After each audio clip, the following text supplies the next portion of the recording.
Hello and welcome to El Segundo News, where we inform you about issues and topics happening here in the city of El Segundo. I'm Bill Thomas.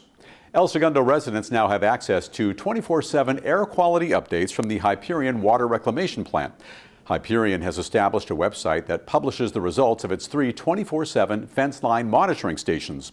The stations currently only detect hydrogen sulfide, which is a colorless, toxic, and flammable gas with a rotten egg odor.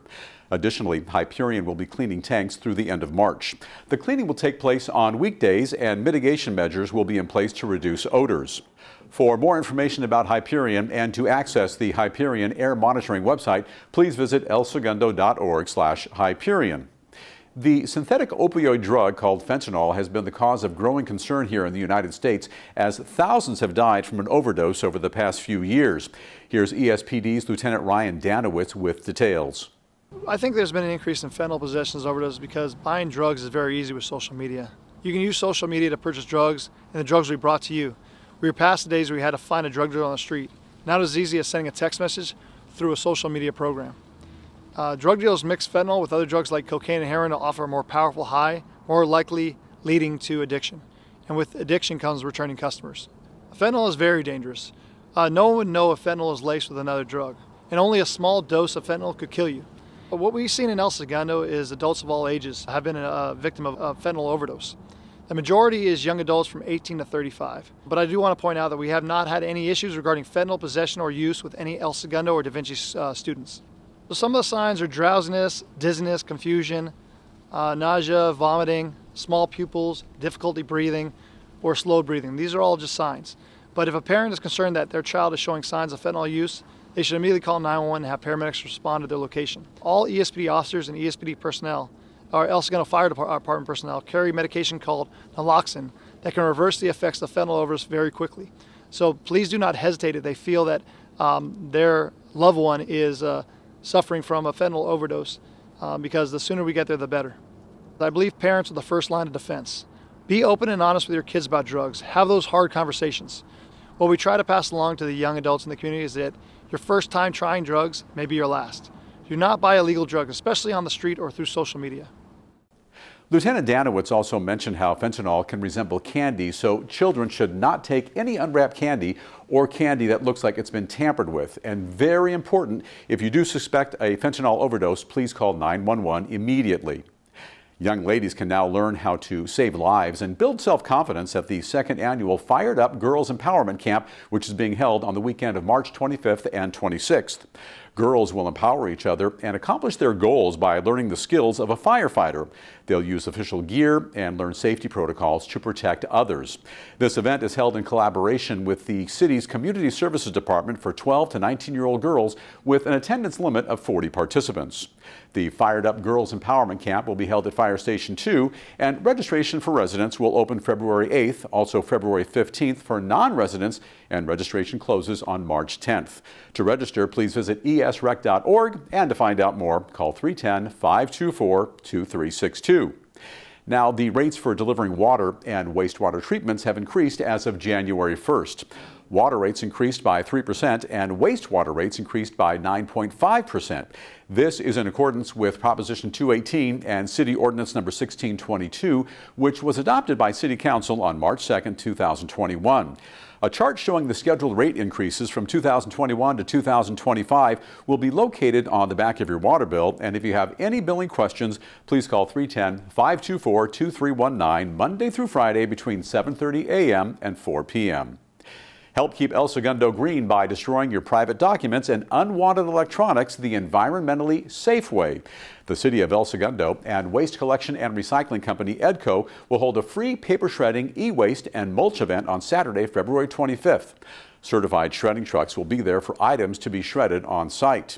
You can also drop off your unwanted electronics such as TVs, computer monitors, and printers, or pick up some free mulch. And mulch will be on a self-serve and self-load basis. This event is happening from 9 a.m. till 1 p.m. at the El Segundo Maintenance Facility. You'll find that at 150 Illinois Street. For more information and restrictions, visit the news section at elsegundo.org. And here's another opportunity to reduce the city's ecological footprint. An initial study of the environmental impacts of the downtown specific plan are now complete, and now city officials want your input. Residents, property owners, and other stakeholders are invited to a scope meeting on Thursday, February 2nd from 5:30 till 7 p.m. at City Council chambers. The meeting will include a presentation describing a draft for the downtown specific plan and an opportunity to provide comments and suggestions on the plan's official environmental impact report, or EIR. The downtown specific plan aims to beautify, improve mobility, and enhance streetscapes in the downtown area to further connect it to surrounding neighborhoods, creating a destination for residents and visitors alike. And one of the city's largest green spaces is due for a facelift. Planning is underway for Phase 1 improvements to Recreation Park. This will include a conceptual design and engineering of the teen center, field improvements, court renovations, and ideas on how to make best use of underutilized spaces. Council has also recommended creating a subcommittee to expedite decision-making. If you're a teen and want to play in some powder, join the El Segundo Teen Center's annual day trip to Snow Summit on Friday, March 3rd. The trip is for 6th to 12th graders and includes snowboarding and skiing fun. Registration is now open and closes on Monday, February 13th at 9 a.m. Now the cost is $66 for residents with a rec ID, $100 for non-residents, and there's also a $30 fee for the bus fare. To register, visit esrec.org. For any questions, call 310-524-2718 or email twilson@elsegundo.org. Now a top executive with one of El Segundo's largest aerospace companies has been selected by Vice President Kamala Harris to join the National Space Council's Users Advisory Group. Melanie Stricklan, co-founder and CEO of Slingshot Aerospace, will join other selected members to provide the National Space Council with advice and recommendations on matters related to space policy and strategy. The candidates come from a cross-section of companies and organizations which support the country's space workforce. Slingshot Aerospace helps worldwide commercial and government organizations accelerate space sustainability to create a safer and more connected world.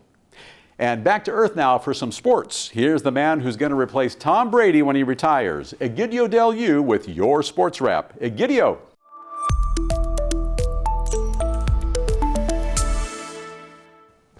Thank you, Bill. My playing days are over, but we do have some football news right now.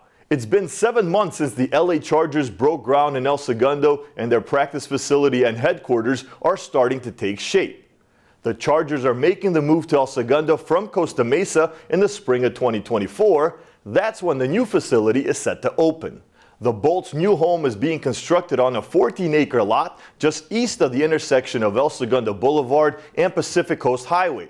The more than $270 million complex is being built for the Chargers by Continental Development Corporation and Mar Ventures, Inc. The Chargers finished 10-7 this past season and had an unfortunate early exit in the first round of the playoffs after the loss to the Jacksonville Jaguars 31-30. Following the loss, the Chargers parted ways with offensive coordinator Joe Lombardi and quarterbacks coach Shane Day. I'm Egidio Del U, and this is your Sports Wrap.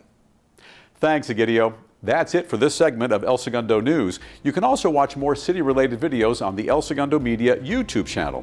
For all of us here at El Segundo Media, I'm Bill Thomas, and thanks for tuning in.